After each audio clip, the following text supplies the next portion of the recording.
I'm Katie Jackson. I am the artist behind Modern Magic, and I want to take you through a little visual meditation today. Um, I've been thinking a lot about how we approach art and how we um, really have been told how to feel about art our entire lives. I know that for me personally, going through um, art classes as a child, going into art school as a semi adult, and then throughout my adult life, I've been told what to think and feel, how to approach art. I'm told that the greats are the greats and I should love them and I should be excited to go to art museums and see these pieces. I'm told about what color palettes are correct and what levels of contrast I'm supposed to see. Um, Throughout my art history training, I've learned about artists, male, and now I'm learning a lot more about female. That was not really part of the curriculum growing up, but now I'm learning about female artists and their strategy. What classifies art? What makes someone an artist? What makes a piece of art? All of these things have been really defined for us, and in no other art forms is this necessarily true. We're not told what we're supposed to like in cooking or in music. Um, we all have really distinct feelings and beliefs and experiences with those forms of art, but when it comes to the visual arts, we are often looking at it the way that we're supposed to. And with that, there's a very elitist kind of viewpoint of how to look at and experience art. And I think it's time that we dissolve that. I think it's time that we all get to experience art on a very personal level. And I want to help encourage that and maybe give you a new way of doing that. So, wherever you are, hopefully you're not driving because you should not be watching videos while you're driving, but ideally you are in a quiet place where you can sit comfortably, whether that's in a chair, whether that's on the floor, however you feel. I like to have my hips lifted, so I actually have a pillow under my seat to kind of help lift up my hips, which helps me create a straight spine. This is a great stance for a meditation pose. However, we are going to be keeping our eyes open during this meditation. So you really can sit any way that's comfortable for you. I just don't want your way of sitting to be a distraction. I'm going to put up a image of a piece of artwork. It will be one of my works of art on the screen. And we're just gonna sit here for a few minutes and look at a single piece of art. Of course, if you have a piece of art in your home you'd like to do this with, or in a book or somewhere else, you're more than welcome to do this with any piece of art. But in case you don't have a piece of art available to you, I will provide one of my pieces up here now. So without me telling you anything about this piece of art, I want you to notice the colors that are used throughout the painting. Notice if they feel more on the blue scheme or more on the orange scheme. These often accentuate the time of day that something is, blue being towards evening, more gold being around sunrise or sunset. And if the white balance is equal, it's a very neutral color. We're talking about middle of the day. We can also tell the time of day based on the shadows that are present in a painting. If there's high contrast, if the shadows are dark, if the shadows are sharp, all of that talks about more extreme light sources. With that in mind, where is the light source? Can you see the light source? Do you know what it is? Is it assumed off to the side?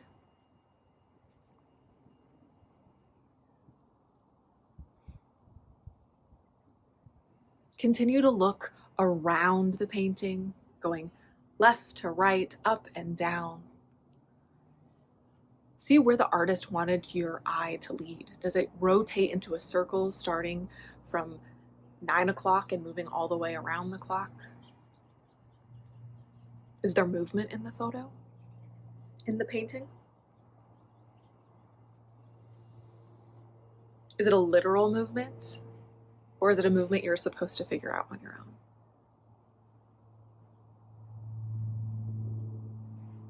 When we experience art, the idea of it is to sit with art for a while. That's why there are chairs and seats at art museums and in some galleries. It's so that you can fully be present and immersed in the piece of art. Visual art is not just about having decor, it's about experiencing something. So, what does this piece of art help you to experience? What emotions do you notice inside of your body? Do you have an uplifting feeling? Are you excited about it? Does it make you happy, surprised, nostalgic? Is there something that pulls you away from it? Maybe it reminds you of a bad time in your life or a specific memory with your friends or family.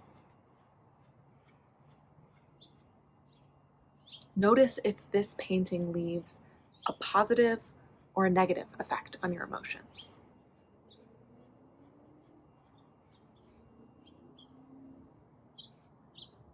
Now notice the brushstrokes of the painting.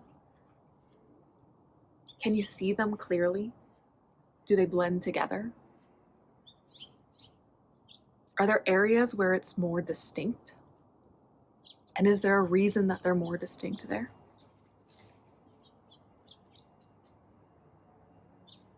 One of the tools used in art is to create high contrast and high detail in areas that are in focus. The closer something is, the more in focus something is, the more depth we get, the more detail we get in there. So notice that in this painting. What feels high contrast? What has a lot of saturation? Where is there more detail? Does your eye naturally go to that spot? And as you continue looking at this painting, what do you think the story is? What is the author, the artist of this painting trying to tell you? Is it a story that you can also relate to?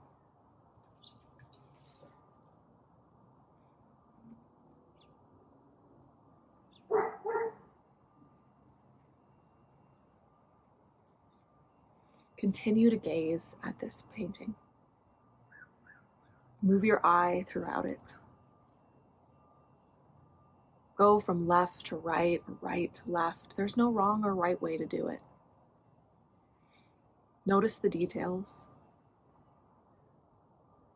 Stare at it as a whole and then continue to look deeper into areas that are grabbing your attention.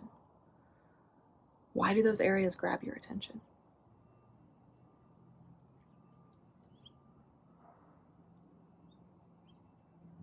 As you continue to notice detail after detail of this painting, as you look at the brushstrokes, the color palette, the movement, the storyline, you are forming a story of this painting inside of yourself.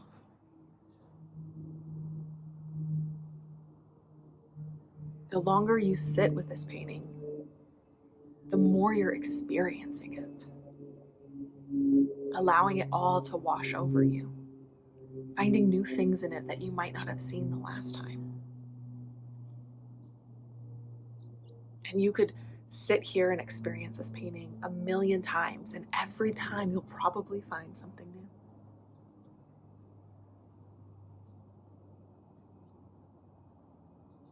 Artists of old, like myself, not that I'm old, but I also like to do this, like to add in a lot of extra symbolism into their paintings, to give it meaning, to make it emphasize what's going on in the world currently. I'm always trying to find more intentional ways to add story into a painting. My commissions often have tiny little details that specifically apply to the people who are commissioning the painting. Can you find any of those symbolic details inside of this painting?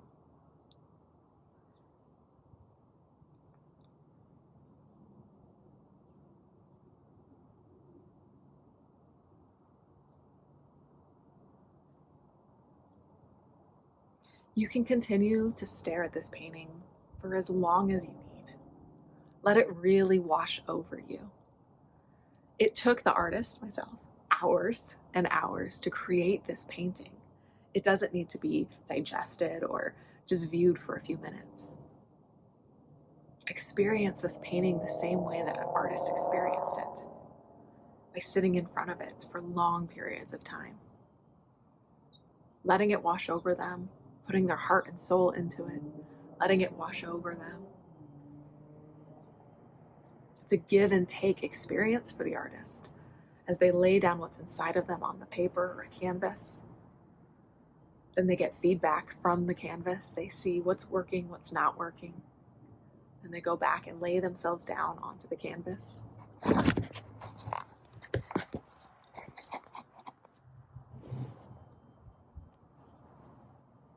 In many ways, all forms of art are a collaborative experience. Whether it's simply between the artist and the materials, or if there is another human or energetic source coming into this piece. Now that you've taken a few minutes to really look at a painting, to examine it in a way that isn't right or wrong, but to get curious about it, to ask yourself questions about it and see if you can find the answers.